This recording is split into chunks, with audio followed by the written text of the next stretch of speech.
เราสองคนแยกทางซะดีกว่า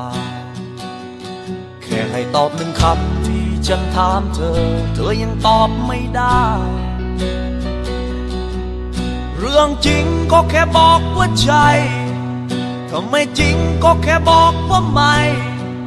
แค่คำตอบหนึ่งคำเธอยังลังเลจะเป็นอย่างนี้จะให้ฉันเชื่อได้ไงว่าเธอกับเขาไม่มีอะไรกันแล้วก็ได้เพื่อเธอไม่ยังรักถ้าเธอไม่เป็นคนให้ไปเธอเห็นฉันโง่นักหรือไง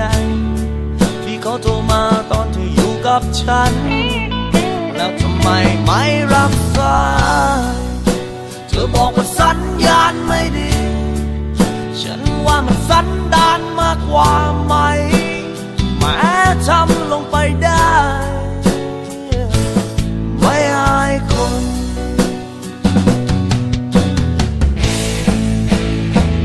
เลิกกันดีว่าต่างคนต่างไปหาคนใหม่ที่ผ่านมาถือว่าทั้งบุญทำทา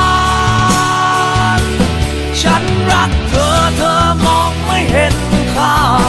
สักวันเธอจะต้องเสียใจร้องไห้และอย่ามาเสียดายอย่ามาเสียใจคนแล้วกัน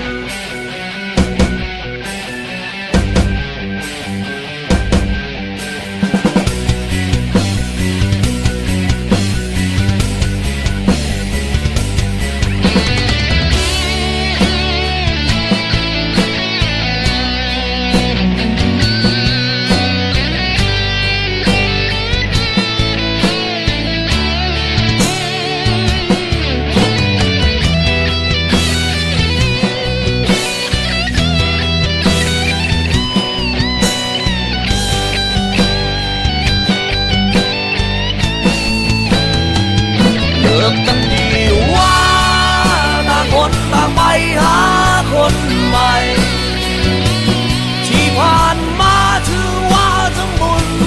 ทำทานฉันรักเธอเธอมองไม่เห็นค่าสักวันเธอจะต้องเสียใจร้องไห้และอย่ามาเสียดายอย่ามาเสียใจคนแล้วกันแอบหลงว่าเธอเป็นนางฟ้าแต่เธอก็คือนางร้ายทำให้ฉันเชื่อและตายใจว่าเธอนั้นเกิดมาเพื่อฉันแล้วมันก็เป็นแค่ความฝันเธอบอกว่าสัญญาณไม่ดีฉันว่ามันสันดานมากกว่าไหม